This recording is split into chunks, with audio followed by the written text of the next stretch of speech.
Hey, Gator Nation, welcome back to the Thanksgiving edition of the Respect Our Decision podcast, guys. It is Thanksgiving week. Happy Thanksgiving to all of you Gator fans out there. As always, I am your boy Hirsch.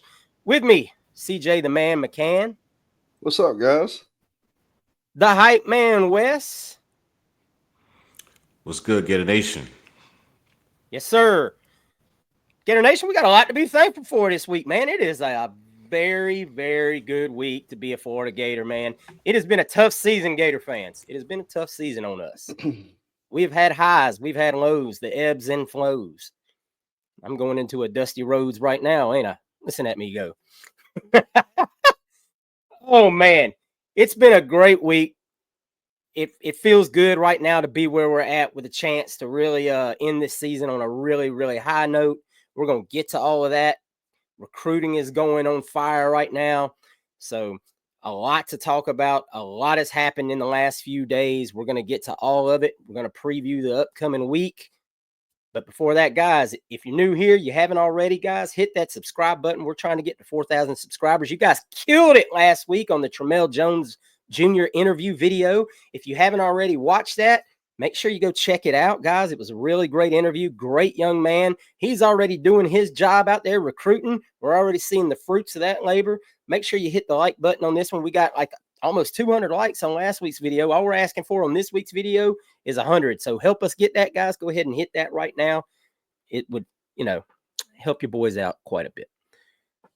And as always, guys, you can check us out wherever you get your podcast from. If that's your way to go, if you're just wanting to listen in the car or whatever, and you're like, man, I'm going to listen to that redneck Hirsch and those other two guys that get drowned out by that guy, always interrupting them and going on tangents and all that good stuff. I'm excited, man. We hadn't been able to get excited in a while, and now we got some stuff to be excited about. And we're going to start by talking about recruiting. Recruiting is on fire right now, man.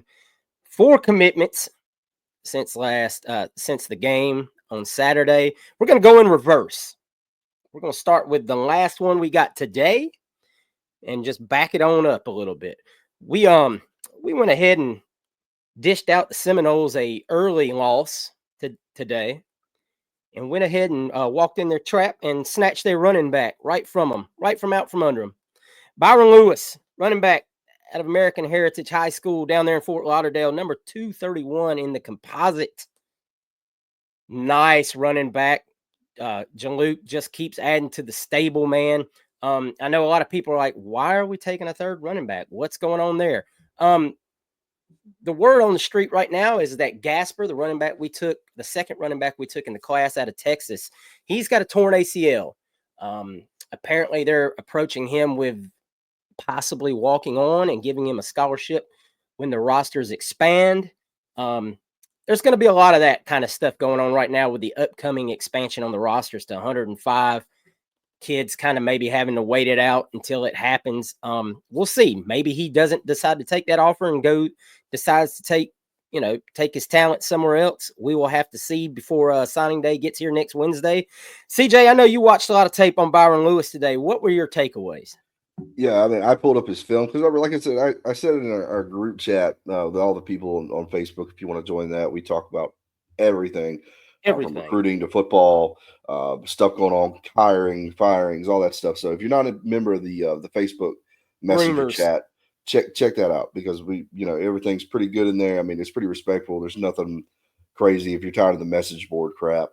But I mentioned in there that I had read a scouting report on Byron Lewis, and in the scouting report, it was written up that he wasn't very elusive and he was more of a downhill runner. So I went into the film expecting to see that, and then I opened his film and I'm like, somebody didn't watch. This guy is super elusive. He can make. He's really good at making a decision. His ball carrier vision is very good. I mean, he's the kind of guy that sees the gap and he makes a cut and then he goes. There's one play against Milton earlier this year. If you go back and find that, finds the gap between the center and the guard there, makes a step, sidesteps a linebacker, and he's gone to the house. And if you know anything about Georgia high school football, you know that Milton is one of the premier programs in Georgia high school football right now. it ain't easy to run on the football on them. He ran for 175 yards and a touchdown against that team. Not an easy feat. There's another play. If you go watch some of his film from St. Thomas Aquinas, he catches a swing pass and he goes from the right side of the field back to the left side up the sideline, scores a touchdown. I think he made 4 or 5 guys miss. The guy's shifty. He's elusive. He definitely has that power. You can watch that, some of it, but I think this guy is more elusive than they gave him credit for. He's definitely got the speed. He's definitely strong. You know, there are those highlights of him running guys over. I think this is a prototypical back. I think he reminds me a lot of what you see from Jaden Ball, what we saw from ETN whenever we picked him up, and what you see from Montreal Johnson. Jaluk definitely looks for a specific kind of guy to fill out the roster, and I think that Byron Lewis is going to be the next guy within that program. I don't think that you're going to see anything from him that you're not seeing from Ball, that you're not seeing from Montreal, that you didn't see from ETN. This guy is he fits the mold of what they're looking for, and I mean that in the nicest way, because the one room that we haven't had any concerns with over the time they've been at Florida is the running back room. So they've all done a very good job there. I expect Byron Lewis to step in day one next year and be able to play. I mean, he looks like a kid like Ball who's ready to go now. I don't care if he's a freshman or whatever. It doesn't matter. This kid looks like he's ready to go. So get him in the weight program in the spring, getting conditioned up, and I think he's ready to go, hit the ground running next year immediately. Real quick before I throw it to US, big shout out while we're talking about it to Jabbar Jaluk for being nominated for the Broyles Award for one of the top assistant coaches in the country today. That's big time credit to Jaluk and what he does. Wes, I know you are real big on the running backs at the University of Florida. Every game day, you're very critical sometimes about the usage of the running backs. And that goes back to even when Trevor was here. What's your take on another big time running back added to the stable? Yeah, the usage is whatever it is. That's game day thing. But the guys they have in the barn are good guys. Like this is something I think I was telling you guys before the podcast when we started was talking about Billy's run game. His run game and the backs that him and Jaluk are just a special combination. They know their type. They have their type, and I trust. If I don't trust Billy with anything else as a head coach and a CEO, I trust him with running backs and I trust him with the run game.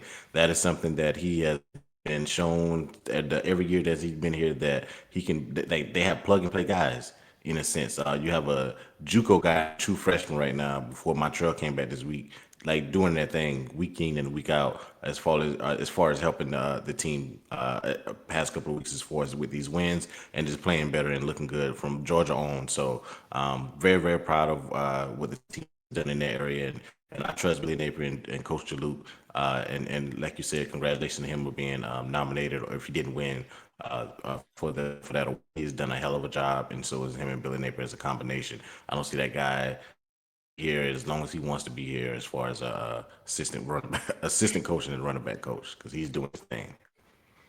Yeah, man.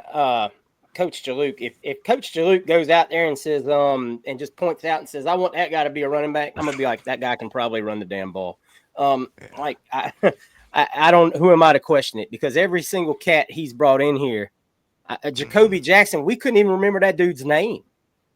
Remember, I mean, we went for months and we were like, oh, yeah, that guy's on the roster. Yeah. And he's gotten some big runs this season. I mean, we would be in real trouble if we hadn't had him for a while there. I mean, when Montreal went down and obviously Webb and Daniel, I mean, that cat's that's played crazy. hard. We lost three backs. We lost and haven't missed a beat in the running back room. Haven't missed a beat. Good. And you know, you've got Ball back next year. You got Jackson back next year. I think you're going to lose one of Webb and Daniels. I think between those two, one of them is going to leave. I think one is going to stay. I could be pleasantly surprised and they both stay, but I don't think so. I think the writing is going to be on the wall. Kids want to play. I mean, you can't doubt them for that. Yeah. Kids want to play ball. They didn't come to, they want to get out there. And even as heavy as we rotate backs, some guys aren't going to be happy with 5 carries in a game. They're just not. And I can respect that. But you got Clark coming in. Now you got Lewis coming in. I mean, you're stacked at running back. I don't think you're worried about running back. Yeah, Wes, Daniels, I saw him. I don't know who it was. I don't know if it was Ball or Montreal. Somebody scored a touchdown. And I just like that he was engaged with the team. He wasn't salty. I saw his number. Not to say that Treon wasn't doing it as well, but I remember specifically this team seeing is Daniels close. engaged with the Like team. Yeah, we'll get so to I that like that. more. We'll get that more to that down the line. But this team, man, has really come together for each other this season, and it's been incredible Yeah. to watch. So that was today's commitment. Yesterday was a flurry. We got 3 commitments yesterday, and we got 2 back to back in the middle of the day. And I'm gonna cover them real quick. We're not gonna spend a lot of time on those guys. Jahari Medlock, offensive tackle, 6'6", 280 out of Riverdale, Georgia. That's South Atlanta. Very special place to my heart. My dad coached at Riverdale for a few years. So this one's kind of going to be personal to me. I'm going to keep a good eye on this young man's career because that's up there real close to home for me. I know a lot of people 3-star offensive linemen. Woo. I know Brett Key at Georgia Tech wanted this guy. Kind of excites me a little bit. I trust his evaluations. But, we flipped him from Cincinnati.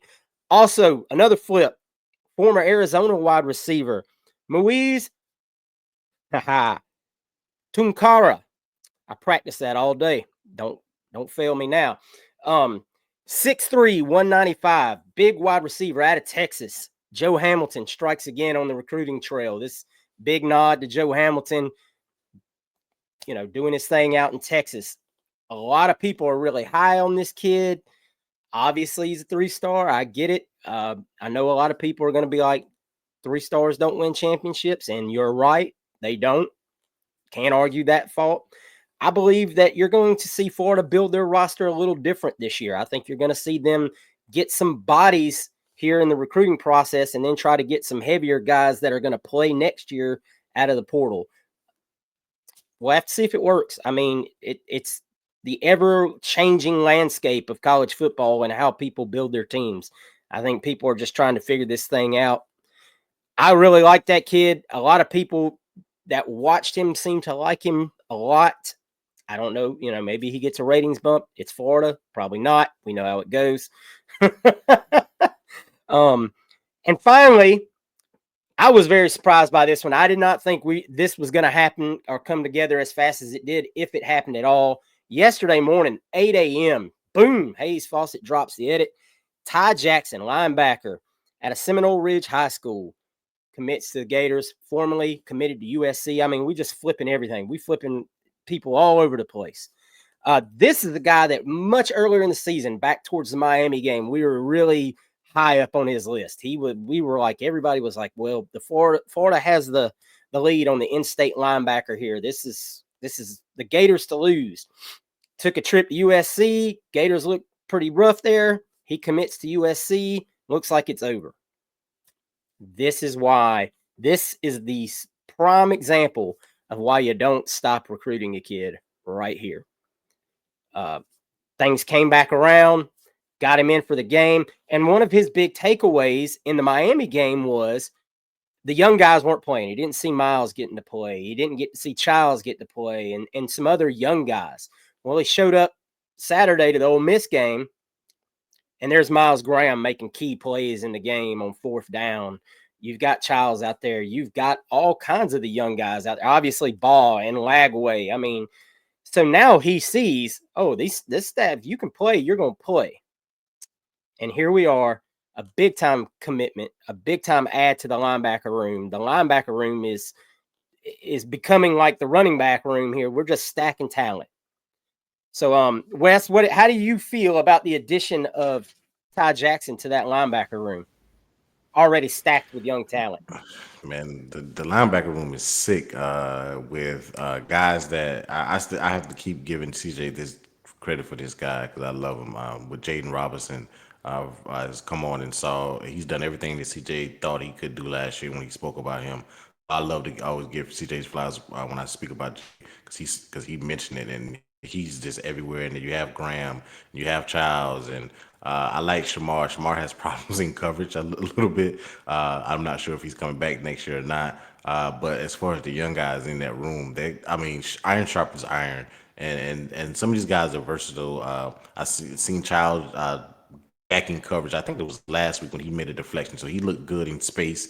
Jaden is awesome in space, and Graham is a freaking thumper in the middle. So those are three different types of backers to me. Then you bring in this kid Ty Jackson to come in and learn with those guys and grow with those guys as well. And it's just like weapons everywhere. To whether you want to send guys blitz, what you want to do in coverage. That those guys, it's a complete overhaul from what we've seen the last couple of years. I think somebody in our Facebook group chat mentioned it is good to see guys come in that's not defensive ends trying to go play linebacker or safeties getting converted to backer, because we were sick of that. We needed guys that's used to getting off guards, pulling guards, and knowing how to hit what hole, because that is a hard position to play when you have to read keys, and it's even when you're playing in college now, because the guards are pulling, tackles are pulling, centers are pulling. Is a whole lot faster in college, and so it's hard to adapt if you've never played and had to read those type of keys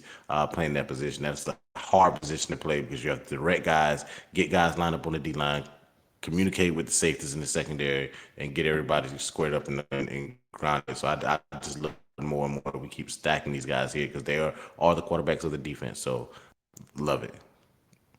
CJ, how do you feel about Ty Jackson being added to the recruiting class?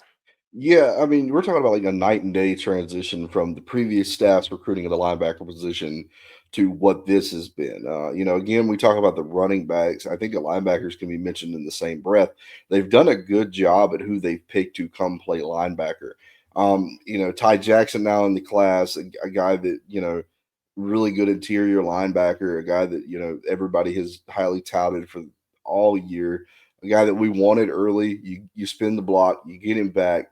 He's going to add a lot of depth to that room. You want to see, him and Childs and Graham, those guys really grow together. And now Miles Johnson too, who's also in the class. I think Miles Johnson kind of gets lost in the shuffle because he's a 3-star, but I also think he's another guy that's going to be a really good linebacker for us down the road.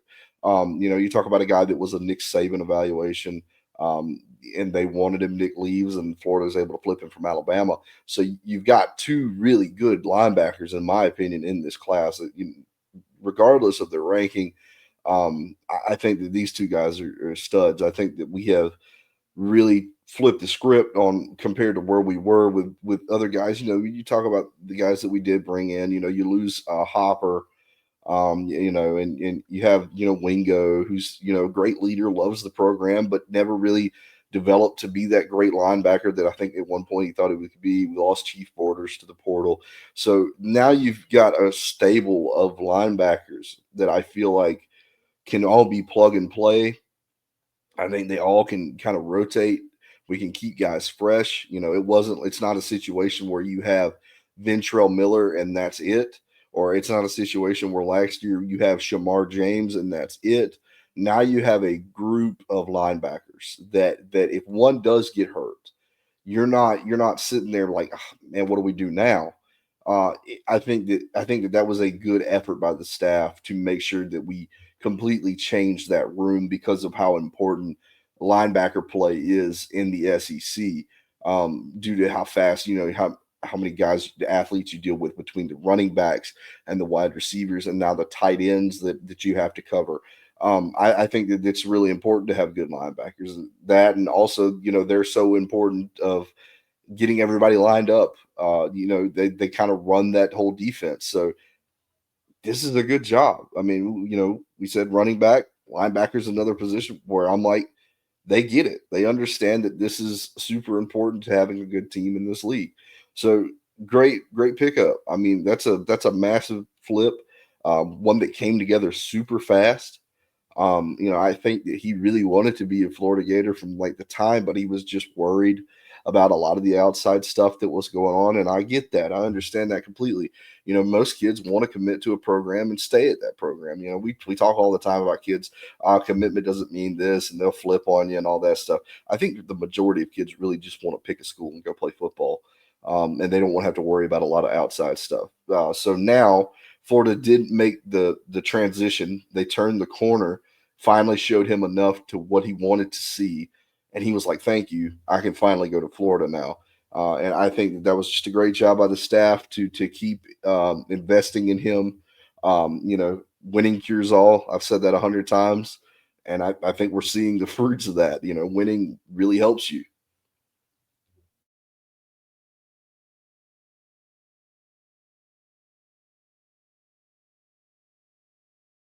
Sorry, I had muted myself. Sometimes that happens. So now we're sitting here. The class is up to 17th overall in the composite. Not bad. We're at 51, 2 weeks ago? That's a hell of a jump. Still not to the standard that you need to be at. I think we can all agree to that. 17 is not where you want to be. You need to be top 10. You really want to be top 10. Now, if this class ends up around 20 kids, which is still what most people seem to think it's going to be, now I have to get clarity on whether people that make these decisions are considering that 20 kids plus the kicker and the punter, or 20 kids minus the kicker and the punter. I know they still count to the scholarship, but they mentally they put them in different boxes. It's a coach thing. So we still got a weeks ago till early signing day, and we've got some pretty good fruit still out there on the vine, so to speak. You've got Solomon Thomas, obviously, is the biggest one still there. Offensive lineman still committed to the Seminoles out of Jacksonville. Big time 5-star prospect Solomon Thomas visited LSU this weekend. He's going to decide between Florida, LSU, and FSU. There's a lot of good positive smoke right there now for the Gators. But this is a kid that doesn't do a lot of interviews. He doesn't let things slip. His family is very close. They're very tight-knit.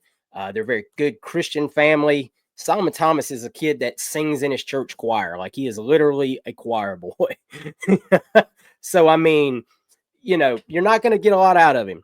But I know a lot of people that know things feel really good about Solomon Thomas, Florida right now. But that's going to be this is one of those things that we've heard this song and dance. Close it out. Especially on the offensive line. And I know Wes is making the faces, and I know why. Wes is like, give me some damn 5-star offensive lineman, man. I'm tired. This is my Christmas present I'm talking about here. Make it happen. So you got that. Another more likely guy to commit, Tennessee cornerback commitment. Another name, man. They're killing us on the names this year. Onus Conan Banny visited this weekend. Really liked his visit. A lot of smoke right there that kid could flip at any time. Very possible. CJ, you're going to have to help me with this one. What's the young man that's committed to Penn State? Jaden Woods. Jaden Woods. He was the guy we kicked the tires on super early. Came to the Miami game, and like a lot of the kids from the Miami game, kind of walked away a little disgusted. And now we've turned a corner, like I said earlier with Mr. Jackson, and we're pressing him. It's going to be a Penn State Florida battle. Fortunately for us, here recently we've done pretty good against Penn State in recruiting battles. So I think that there's some reason to maybe be positive here. We could definitely use another defensive end just to help with attrition. So we'll see. But he's a top 300 kid. I think that Florida has made some pretty good strides now. But Penn State is no slouch. They've done a good job recruiting. He's been committed there for a while now. So I it's going to be a Penn State Florida battle. He's like out of Iowa too, isn't he? Kansas, I believe. Kansas, yeah, same state. Anyway, and then of course you have the 2 5-star wide receivers, Dallas Wilson and Jamie French.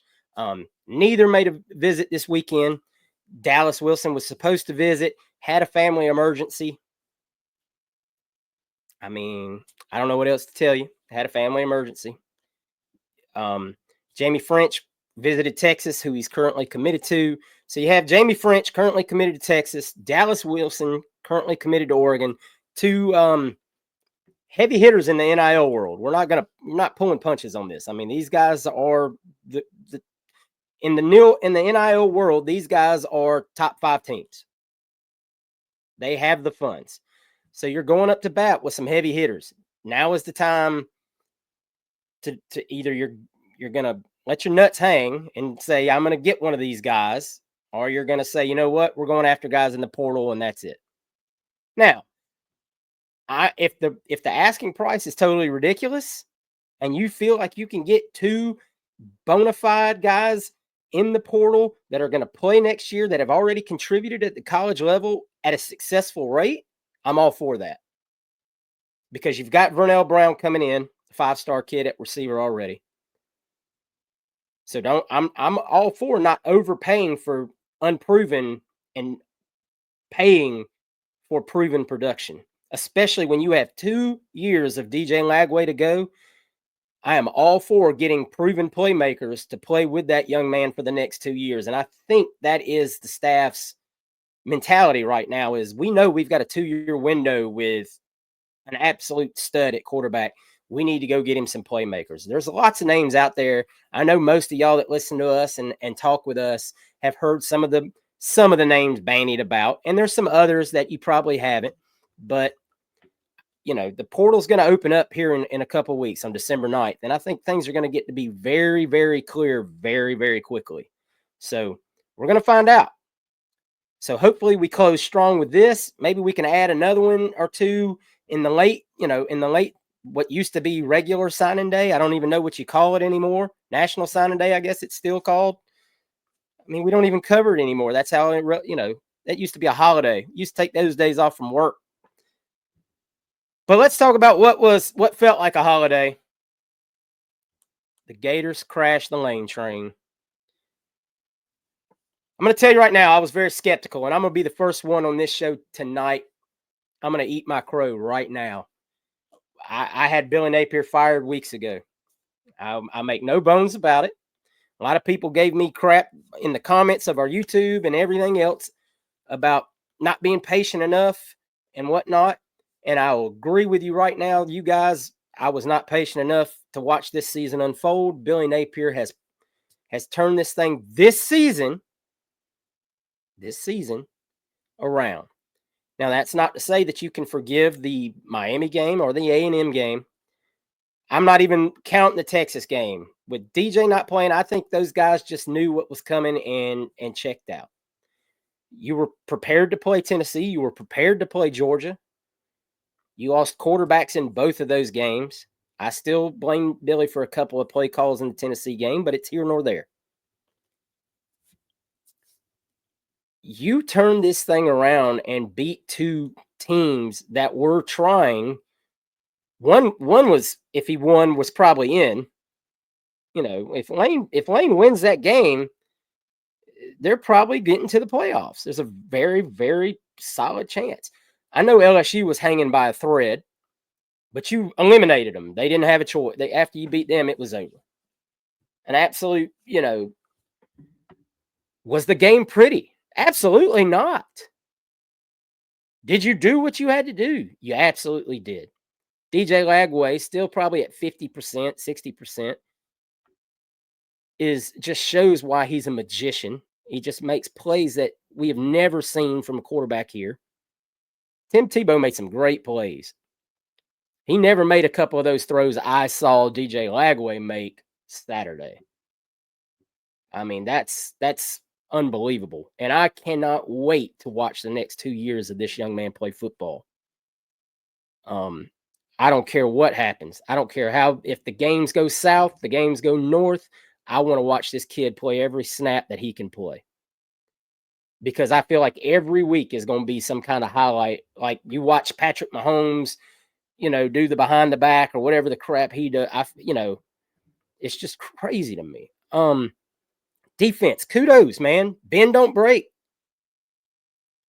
You're missing your top 3 corners. I mean, unbelievable. You've got Traquez Bridges converted over. Me and CJ talked about this last week. You got Bridges converted over to corner from nickel. He's out there playing a great game, hitting people. Bryce Thornton, you are an all-star, young man. You are an all-star. Jordan Castell, you hit a guy. That's about no. But in all fairness, look, that was a great. You frustrated Princely so bad that he's trying to beat up dudes after the game, and then you stole their basketball goal and dunked on it. That is old school Florida Gator swagger that you saw Saturday that we have not seen in a long time. Guys that were excited, happy, showing some attitude, and earned every damn right of it to do. So kudos to all of y'all, Billy Napier, your staff, everybody. That to me, I mean, aside from just a couple of things, we had some penalties. Okay, whatever. You had a few things go a little, but like we said, man, you're playing with you're missing your top three corners. You're missing Pup Howard. You got freshmen out there. Stop that damn guy, big old guy that they play at fullback hadn't been stopped all year. We stopped him twice. It's incredible. I'm gonna ramble all night. CJ, obviously Wes had Wes's internet decided to short out on him last week. So I'm gonna let him go last and get all his emotions out. But CJ, me and you talked about this last week, and we said go out there and have fun. Mm-hmm. Nothing to lose in this ball game. Go out and have fun. It looks like they did. Yeah, no, I am. There were some frustrating points in the game, I think, but I mean, man, as far as playing a game about as well as you could play it against a team that spent $20 million in the transfer portal to build a team to win now, it was almost like the replacements in real life. It was just, David and Goliath. You talk about a team that I don't think anybody gave a chance to. Everybody kind of had the same consensus on game day and SEC Nation. Yeah, this Florida stuff it's cute, and they beat LSU, and that's good for them, and yippee ki But now it's time to take your medicine against Ole Miss, and man, I tell you what, the most impressive thing is the way we ran the football on Ole Miss, a team that a lot of teams lined up against Ole Miss and could not run that football. But Florida ran the football against Ole Miss with everybody they had. It was a group effort. You got to see Montrell come in and take the Wildcat, score a touchdown on senior day. I mean, you're talking about a bunch of guys playing their rear end off. Um, we hadn't seen that in a long, long time. These guys showed up with something to prove. And kudos to Billy Napier. He could have packed it in. He could have took his ball and went home. Billy He could have Napier Dan Mullened it. For all the noise and all the outside stuff Billy Napier had dealt with. Billy Napier never phoned it in. He never said, "I'm going to pack my stuff. I'm going to leave." He still coached this team to try to go win football games. And I give him credit for that. I mean, I was out on Billy, you were out on Billy. We wanted Lane Kiffin to be the head coach of Florida. We all talked about it. It was the guy we had picked. We were like, this is the guy. This is who we need. And Billy Napier beat him. And man, if you gave that script to somebody in Hollywood, they'd throw it in the trash. It's just it was amazing. We went into the game and I said last week, I was like, just don't get blown out, play 4 quarters, make them remember you had a game, all that other stuff. I had kind of conceded. This team just didn't do that. They didn't. They said, we can play with Ole Miss. We don't care who they've got over there. We're going to line up and we're going to beat you. And they just mashed them. I mean, we held them to 17 points. You're talking about Ole Miss, the number 2 offense in the country. You held them to 17 points. That's impressive for a defense that we have maligned for the last 2 seasons to come into these last few games they've had against really good opponents. And you hold LSU to 16, you hold Ole Miss to 17. You're not letting them score on the first drive, that scripted drive that usually would beat us. You might be able to stop them down the road, but the team, whoever you played, Florida was going to give up a score on that first drive, and they didn't do that. These last couple weeks, they haven't done that. They've come out ready to play. And credit to the staff. A lot of good stuff there. A lot of great stuff you saw all over the place. Caleb Banks played his ass off. Man. Tyreek Sapp, Jack Pyburn. Credit to those guys. Miles Graham, as a freshman, I'm talking about, got out there and played. Bryce Thornton, a guy that, again, we had these conversations. Bryce Thornton hasn't played great every time he stepped on the field. He showed up and played this time. Dijon Johnson showed up and played. When you lose Aaron Gates at the beginning of the game, that's a tough pill to swallow. You're talking about the guy who's been, your stalwart at defensive back this year, the guy that everybody looked to as the star, that you were, like, okay, well, we've lost a lot of guys, but Gates is still playing at a high level. You lose that guy, but the rest of them should just kind of rally around it and show up and play to force all these turnovers that we forced. We've talked about having to force turnovers. This team has done that this year in droves. That bend but don't break. Let them go down the field if they're going to do it, but force a turnover, and stop them in the red zone that many times. We're talking about a guy who's a massive human being to hit the edge and just get stuffed. That's a great job by Florida. Lane Kiffin did not believe that they could stop that, and he was, he could have taken the points multiple times, and he said, nope, I can line up and get 1 yard on Florida, and they stepped up. And I can't give them enough credit for that. This is, the LSU win was impressive. It was, kind of like, okay, that's good, but this is different. I think we all felt like Ole Miss was a different football team. As we said, Ole Miss is playing the best ball of their whole season right now. LSU was kind of trending down, and we could all see that on the outside. Florida, showed up. They took advantage of that, and that was awesome. But you're talking about a team that was in the top 10, looking to make a playoff run with a roster that was finally healthy. A guy that's talking about Heisman on the other side playing quarterback. And Florida showed up, and they looked like comparable teams. They didn't look like Florida didn't show up like they did against Texas and look like they don't even belong on the same field. Or they didn't show up like we'd seen so many times, like against LSU or against Georgia, where it looked like we shouldn't even be on the same field as these guys.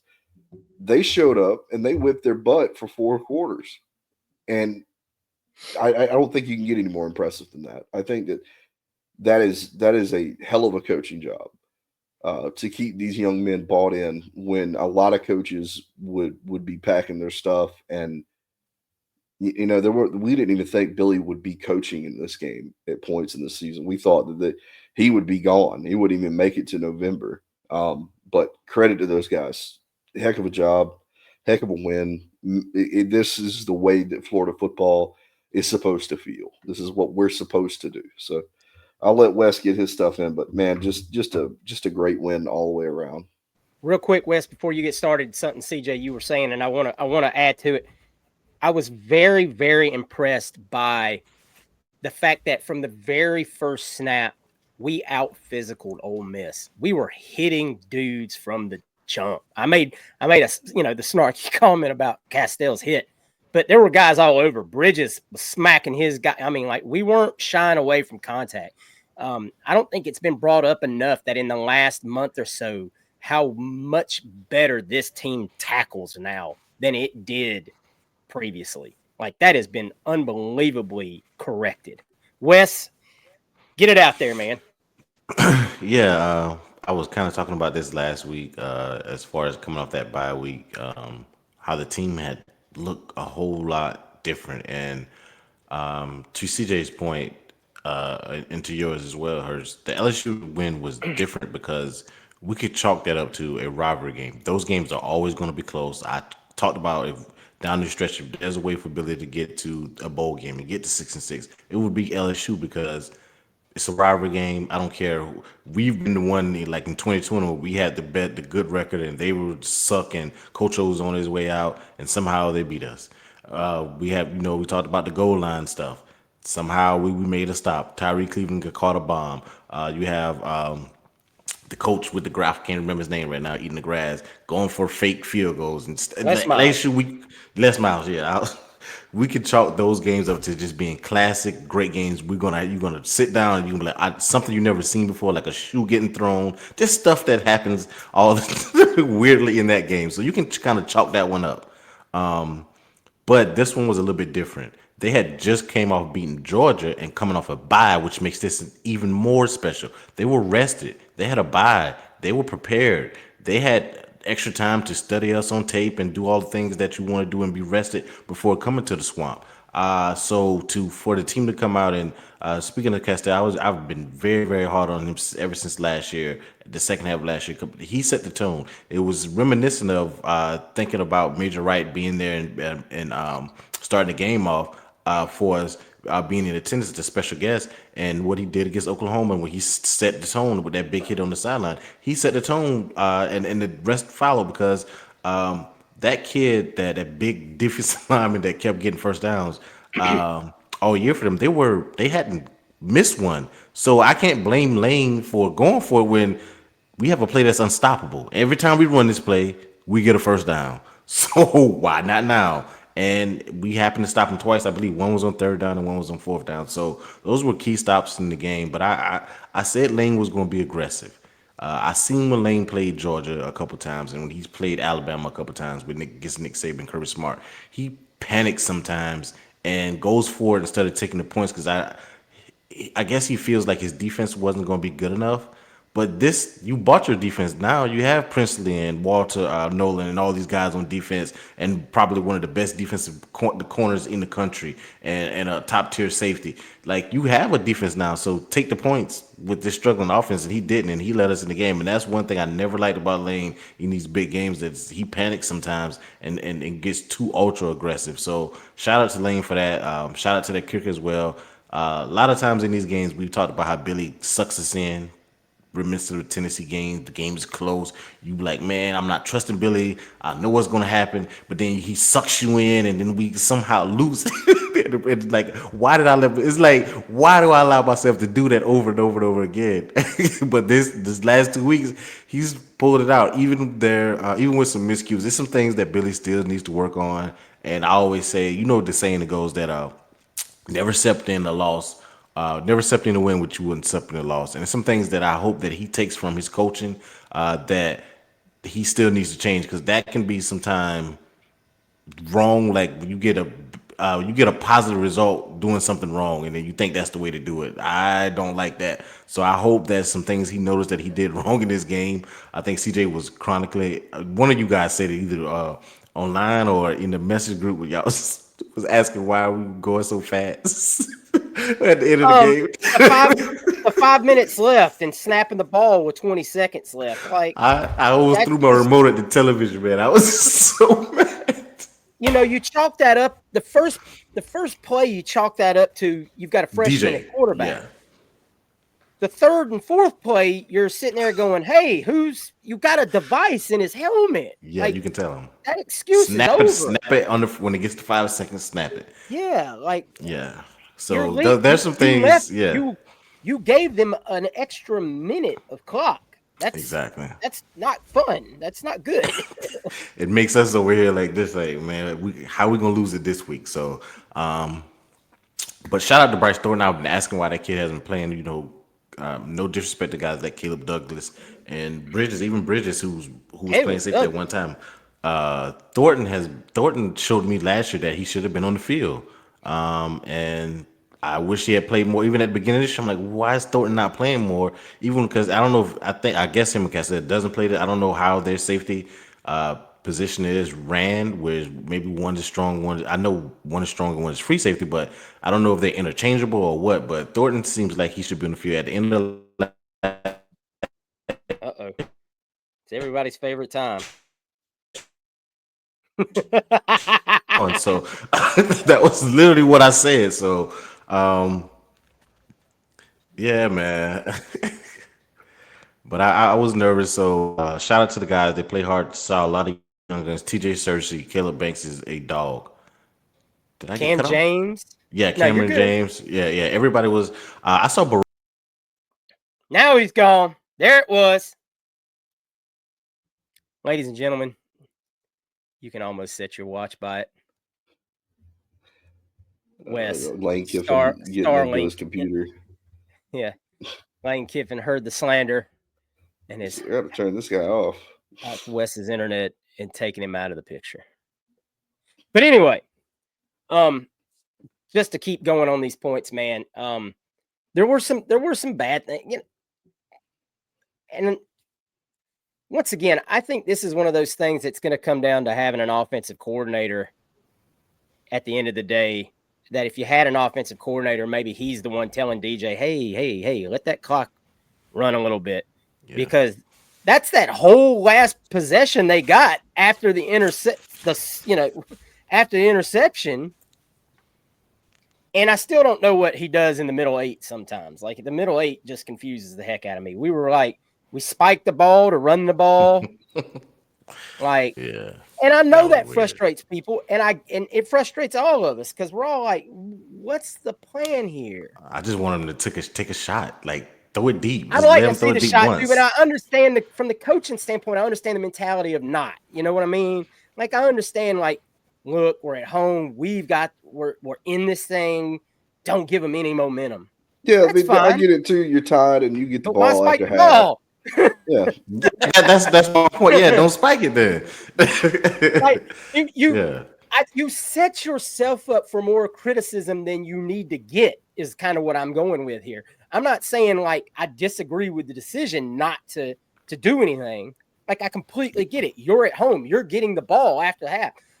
Don't maybe freshman quarterback. I get all of that. Yeah. He might get a little amped up. Go with that. Yeah, you know what I'm saying? Yeah. But so.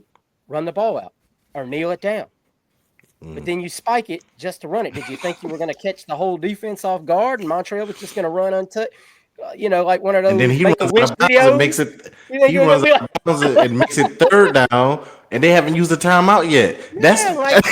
So I'm like, they're going to get the ball back. That's why you watch a Billy Napier coach game, and you're like, yeah, man, we're doing great. This is it. We're doing it. And then we're like, what the hell are we doing here? What? Yeah, man. And then you're like, damn, that damn Billy Napier, and I back in. I call him, and I call him, and I don't care if I get criticized. I call him Billy Napier. It's like Daenerys Targaryen, breaker of change. He's Billy Napier, killer of momentum, and he absolutely is more often than he needs to be. Because we'll get a turn. People are like, oh, we got a turnover. Take a shot. Billy ain't taking no shot. Come on. And I tell people in our Facebook chat that every time, oh, he needs to take a shot here. You know Billy ain't taking no shot. That ball is going to get run right up the center's ass. And almost it's what he does. And look, and CJ says this to people too. If Billy Napier gets a big lead, he ain't going to just he's not Steve Spurrier. He's not Steve Spurrier or Urban Meyer. He's not going to put his foot on the gas. He's going to idle out the car. He's going to obey the speed limit. He's going to check both his mirrors. He's going to make sure the kid is strapped into the seat in the back. Nobody, and then he's going to be 10-2 and going 45 miles per hour. Yeah, part of me understands the mentality of being up by 3 or 4 scores and saying, all right, we're going to try to shorten the game. But we do that up 2 scores. Right. Like, I understand if you're up 3 or 4 scores, but man, we're only up by 13, Billy. That's 3 or 4 scores with the second string in. Billy's doing that up 10 with the first string. Everybody. Yeah. And it's just I look, these are some of the things that like we keep hearing Billy's going to have, and I know we talked about this last year, and I know the fan base's reaction is going to be, I'll believe it when I see it. And I'm with you. I'm not going to lie. I'm 100% with you. But we keep being told that the boosters that supplied this new rush of NIL basically said this comes with some conditions. And those conditions are, 1, you hire an offensive coordinator. So if he hires an offensive coordinator, I just kind of pray that that's kind of maybe the thing that lets Billy step away. Let somebody else control the flow of the game and all of that, and Billy just focus on everything else. Because I think he does a fantastic job as a CEO. I really do. Even but I think he's got too many hats on. Yeah. That's why you need a GM too now to manage the financial part. So Billy Napier's not going, all right, well, how much money are we working with? I got to worry about that. And then I got to get a game plan together for USF and blah, blah, blah, blah, blah. That's too much, man. There is way too much going on for these coaches now. He needs to be in the headset telling the offensive coordinator, hey, if you pop one, or hey, you got 2 downs to get this first down. Like he doesn't. Yeah. You know what I mean. Like if we on the 35 going in and it's 3rd and 1, Or, he said you can run the ball now because I'm gonna let you go. Or hey, remember that whatever we noticed in the defense where they don't do this, they're doing it. You know what I'm saying? Little things like that. Sure. Yeah. Like he went over to Jaluk. He said this in his press conference. He said, I went over to Coach Jaluk right there closer to the end of the game, and I said, why don't you get one back in the game? Because I can tell he's got the flow right now. He's seeing the field good. And usually he lets Jaluk, for those that don't know, Jaluk controls the running back rotation. Billy trusts him to do that. But Billy walked over and said, let's get one in the game because he's feeling it right now. And he did. He had his yards per carry was 2 yards higher than Jaden Boss. Shout out to Montrell on senior day, having 100 yards rushing coming back from the injury. I mean, big time game. But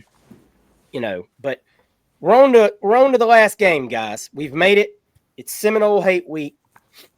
Florida State makes it into the game on an impressive win streak of 1 game over Charleston Southern, taking their record up to 2-9 on the season.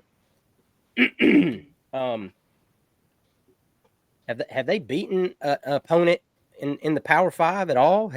I don't even remember who their 2 wins are over. Charleston Southern and St. Jude's. They beat Cal? Golden Bears. Oh, they did beat Cal. Yeah, they did beat Cal. Wow. Cal came all the way across the country though, so we're gonna give them a pass. Okay. Yeah, Cal's kicker couldn't hit a field goal, or else they probably would have won that game. I mean, I think he missed like 3 or 4. So, we're not gonna spend a lot of time on this. It is what it is. Florida State is horrible. We have talked. One thing that we talked about, me and CJ talked about last week. Wes, you weren't here for it, and I meant to just talk about it a second ago. One of the bigger problems Billy Napier has had in his tenure here is capitalizing on momentum and win streaks. You just called him the momentum killer. Well, I say that during the game. This is a whole different ballgame. This is a whole different thing.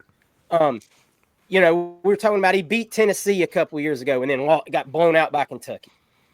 You win a big game and then you crap your pants the next week.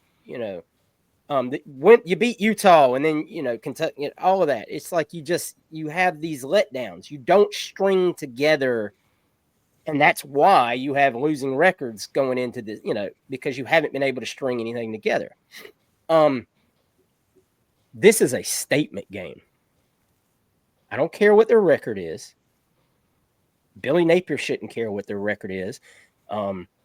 Billy Napier, he stood up there at his press conference and he's like, I don't have time to worry about Mike Norvell's problems. I've got my own yard and my own weeds growing in it and all that. That's a great coach answer. Great coach answer. He needed to walk off that podium, go to the back, look people in the eye and go, we're going to beat them bastards by 50 points. Because we need to. Because I need to go out there and show everybody we're bowl eligible now. Woohoo! This is a rivalry game against an in-state rivalry that is circling the toilet. And I'm going to flush them all the way down. I mean, and that's just how it needs to be. Like, if you don't have that mentality right now, you're still not the guy. This is the opportunity to sit there and say, they're almost dead. I'm going to put my foot right on their neck and stomp it out. And then I'm going to take your 5-star offensive lineman with me. Wes, how do you feel about it? Am I right? Am I on point? You were. I was writing down some things I wanted to say. I'm nervous as hell. I just saw Washington, even though it's NFL, lose to the 3-7 Dallas Cowboys with backup quarterback. I don't take anything for granted right now when it comes to rivalry games. One thing you mentioned, Hurst, is what we have to do. What LSU and Ole Miss allowed us to do. Gain confidence, stay in the game. We have to kill them and kill them early. We have to take out all hope that they have a chance in this game. Billy has to put his foot on the gas and let us slaughter their ass and leave them out there in the grass, dead for gone. We My God. can't play around with them in this game. We got to get it out of the way. Don't play with And your food. yeah, you talked about momentum, and we talked about how the season would go. We would be okay. Some of us said we would be okay with 75. I think I was like up there to 8-4, 9-3, but it was depend on how we would lose to Georgia. It wasn't a bad loss to Georgia. Depend on how we looked against Tennessee. It wasn't a bad loss to Tennessee. Depend how we lost to Ole Miss. Depend on how we lost or won against LSU.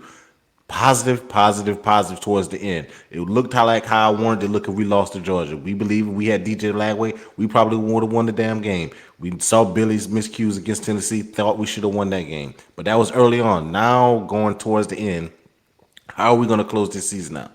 And Hershey hit the nail on the head. How can Billy, if Billy doesn't blow Florida State out, the last 2 weeks don't matter. He has to beat them by three scores, 17 points. We got to beat them by 17 points.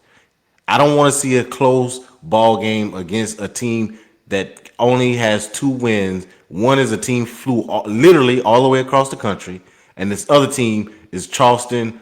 I don't know the last name or the other part of the name. You gotta beat them. Then you gotta beat the shit out of them, man. You gotta give me 17 plus points. I don't know what the spread is on this game, but cover that shit. 13 and a half right now, I believe. Well, cover the 13. I want 17. My spread is 17, but cover the 30. You gotta cover the spread. You can't play with your food. You gotta cover the spread. I even know it's at Florida State. Do it early. Put them to bed early. Night their ass. I'm done. CJ, I mean, can you add to that? I'm kind of. I mentioned last week that Billy Napier has only had one 3-game winning streak in his time at Florida, and that was over McNeese, Tennessee, and then Charlotte. So now you have an opportunity to stack up a 3-game winning streak against LSU, Ole Miss, and Florida State.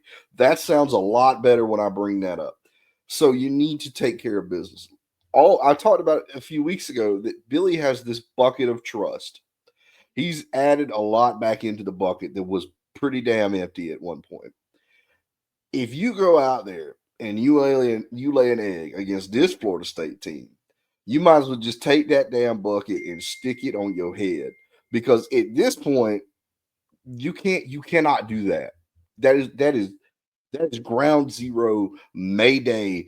You cannot do that. This game can't be close. This is a bad Florida State team. Bad. We should be able to just run the ball and kill them All night. We would never have to pass it. They have not stopped the run. They have not stopped the run all year. We've watched bad teams after bad teams blow them out. We watched a North Carolina team blow them out with Mac Brown. All they did was run the ball with a Marion Hampton. That's all Florida's going to have to do to beat Florida State. They cannot stop the run. Most of that team's checked out. They had 2 other guys today say, I'm going to go get surgery and I'm not going to play this last game. I think that there's probably a lot of other guys on the team that are feeling the same way. Patrick Payton's another guy. I feel like he's looking around. Where's he going to go from here? It's not looking good for Florida State at the moment, and you need to take advantage of that. Florida needs to get this. We're talking about another rivalry win. You and the notch one in the belt for Billy doesn't have a lot. He hasn't beat Florida State yet. He's got the Tennessee win. He's got an LSU win. You get a Florida State win. Now you finally got your Kentucky win. You got your South Carolina win. These are the teams that you need to beat consistently. So now you need to add this one. This is a gimme. This is a freebie to go and absolutely kick the S out of Florida State and earn yourself some goodwill with the fan base. They don't care how bad Florida State has been. They just want to see that scoreboard at the end of the night and say, we kicked crap out of Florida State, and have that for 365 days. So this is a chance. Then you finish your 7-5. We were up front at the beginning of the year. We said 7-5, 8-4. Keeps his job. I'm not moving the goalpost. That's where I set him. Yeah. You cannot lose this game. You cannot lose to this Florida State team. We can excuse the last couple of years. It is what it is. this is a game you need to win for Billy Napier's sake. All this goodwill he's built up goes out the damn window if you show up and get beat up on by this Florida State team. Like, this is super important here. Now, I don't think they're going to do that. I don't think they're going to show up flat. I think these guys have proven that they have come together as a team. I'll be on here drunk next week if we lose. I don't know if I'll be on here next week if we lose. I might be in jail if we lose. I have paper bag head like the Saints fans. I'm too close to Tallahassee to lose this game. I can't do that. That's true. CJ's. Yeah, I'm not. CJ, we're gonna feel the smoke coming up from there. But this is a game now you're looking at Florida State Stadium. They don't have a lot of fans that are excited about the thing's under renovation. This thing ain't gonna be rocking. This ain't gonna be a typical packed Doak Campbell Stadium. This is gonna be the graveyard that it has been for the whole season. You know, a lot of that, you know, some of that's to do with Florida State not being very good, but the other half of it's just they don't have the seating right now. And that doesn't help them at all. That's a great point. People going home to their families too. They won't. Yeah, I mean, we're talking about do I want to go watch 2-9 Florida State, or do I want to go? You know, my grandma. Oh, it's going to be a lot of Gator fans there. There's going to be a ton of Gators. There's going to be a ton of Gators there. Absolutely, but I feel like this is a game that you really need to take control of the narrative. If Florida wins this game against Florida State, they have winning records now at home and away. In the series, they're 1 win away. That's massive for the series.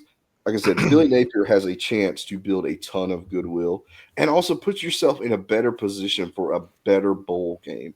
Now, I know we're not going to the playoff, and I know we're not going to the Outback Bowl, and we're not going to the Citrus Bowl, but the Gator Bowl is still there. It's still an opportunity, and that would mean a lot to a lot of fans to be able to go again. So. Yeah, I forgot about that. Happens. That's a great point. The farther away the bowl game is, the more practice time you can get as well. So. Well, right. Napier covered that today. He said, we're not going to use all that practice time. Okay. He said, we're just not. I mean, these guys have practiced enough.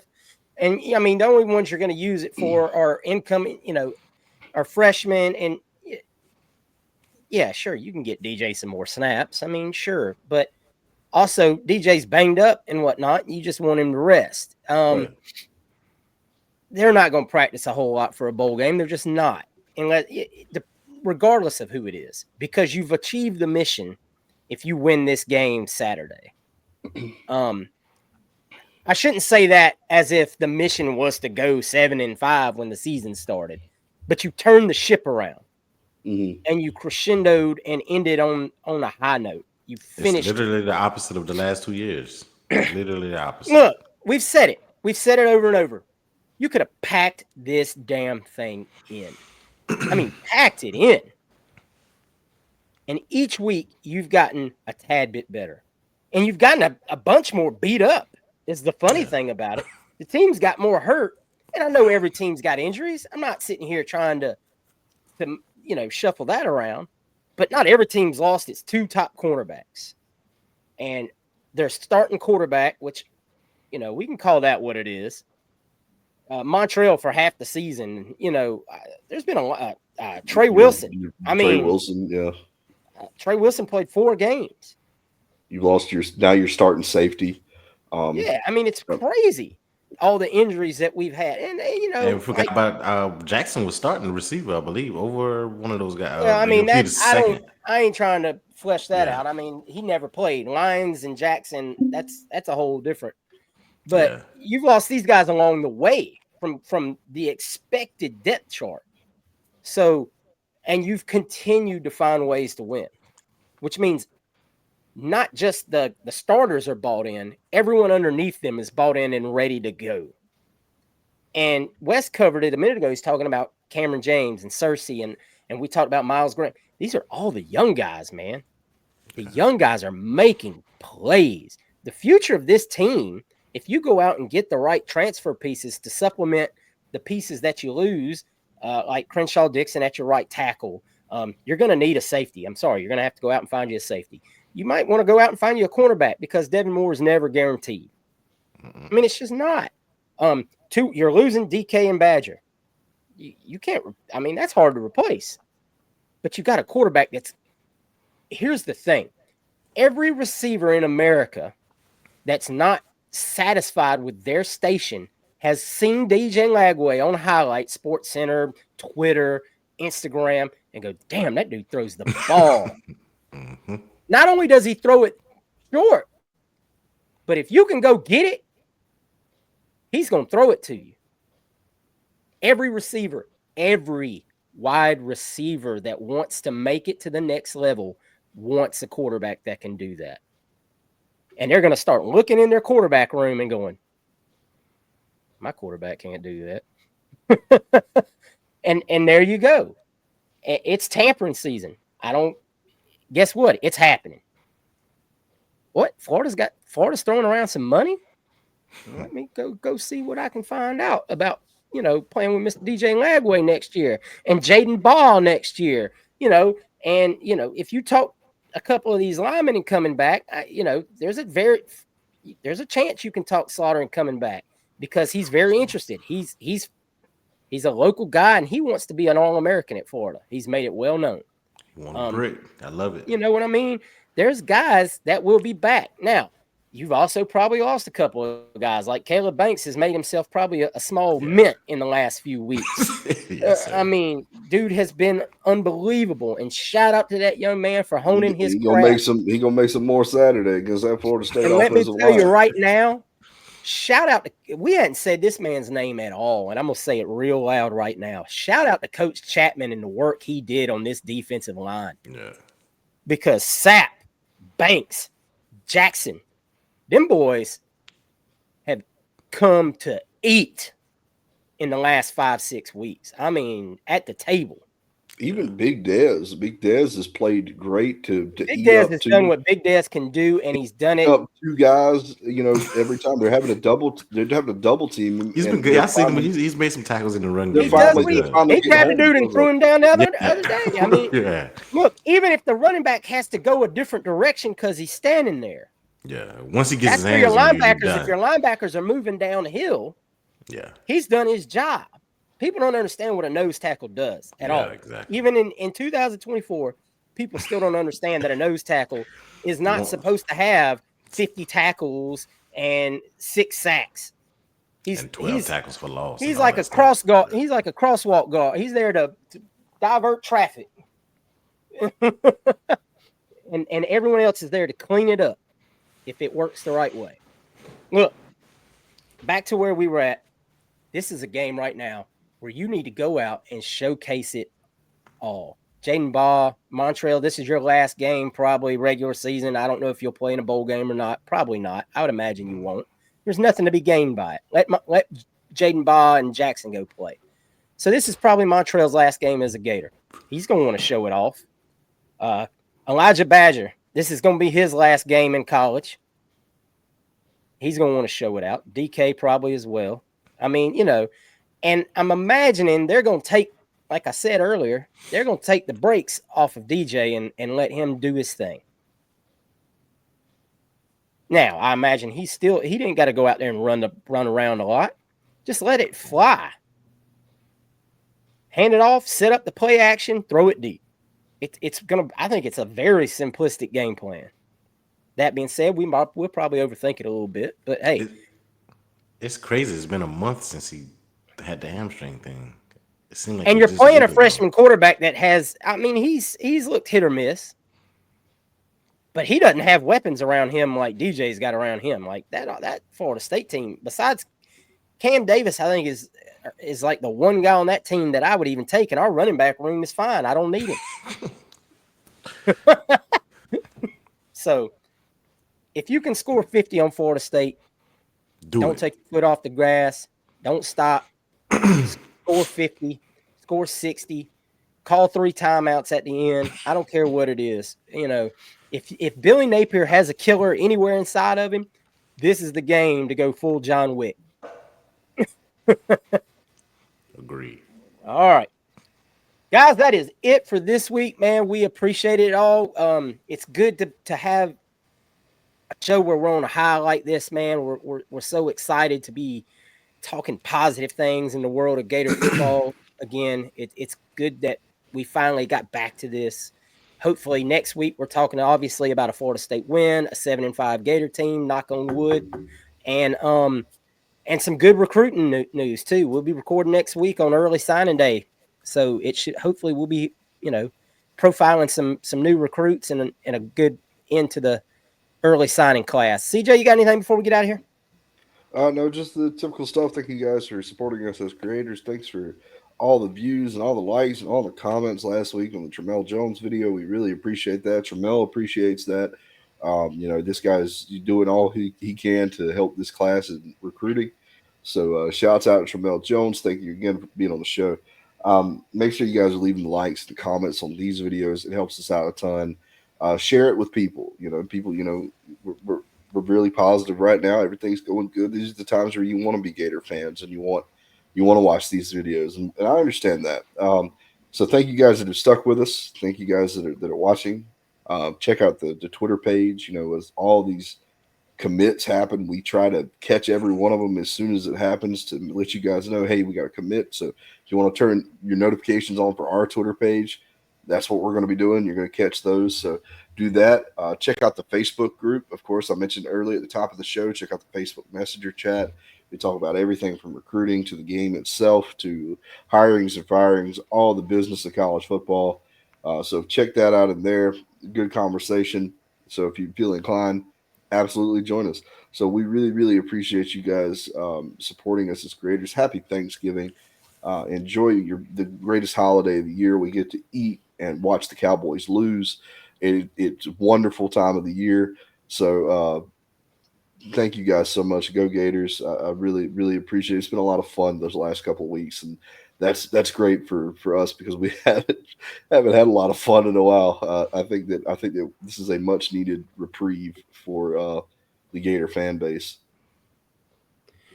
Wes, you made it to the end of the show, brother. You've earned the right to take us home. It's been a while since I've been able to close, man, and thank God for the Gators because y'all, Lord knows my Washington Commanders have gone in the opposite direction, and so these wins by the Gators have made me feel good coming out of the weekend, and I really, really appreciate what they're doing. It's no fun when we're losing to do these podcasts and to criticize. So we love to uplift the guys and just proud of what we've seen on the field and proud of the culture that they're bringing and proud of just like their fandom, not fandom, but how they love being a Florida Gator because they checked out or they wanted to quit. They could have done that weeks ago, but they haven't, and that's the type that shows to the type of guys Billy has recruited in here. So thankful to those guys for playing hard and happy that they got to see their work come into fruition by getting those wins because they deserved it. And it gotta feel good when you get a reward for something that you put in the work for. So thank God for them for that, and happy Thanksgiving. You guys be safe out there. Those are on the road traveling. Make sure you listen to our podcast so you don't have to listen to the kids in the car or your wife babbling or vice versa, your husband babbling in the car. So make sure you take your earbuds. If you haven't already, make sure you take it and you can listen the way back as well. But this is a perfect time to also join our Facebook group with all these news and stuff going on. Hirsch and CJ is in there. I mean, there randomly, and I'll say my little 2 cents and bounce. But CJ and Hirsch just do a drive-by comment every now and again with everything that's going on. So you got to join that so that you can get in there and convo with those guys in person. And make sure you tell us what you think we will be ranked at the end of signing day next Wednesday. Give us your thoughts on that. Where you think the class will be ranked, or where you think we should be ranked, and how you feel about the portal thing, and how we might be switching up and doing that. So we'd love to hear you guys' thoughts as well, because we're going to be tackling that probably in the near future about is it sustainable, etc. We got a 5-star, probably the best top 3 quarterback in the country next year coming in. So is it good to do it now, et cetera, et cetera? Just preview what might be happening soon. So anyway, thank you guys. And as always, go Gators. Go Gators. Beat FSU. Go Gators, baby. Happy Thanksgiving. Be thankful for beating FSU. Yeah.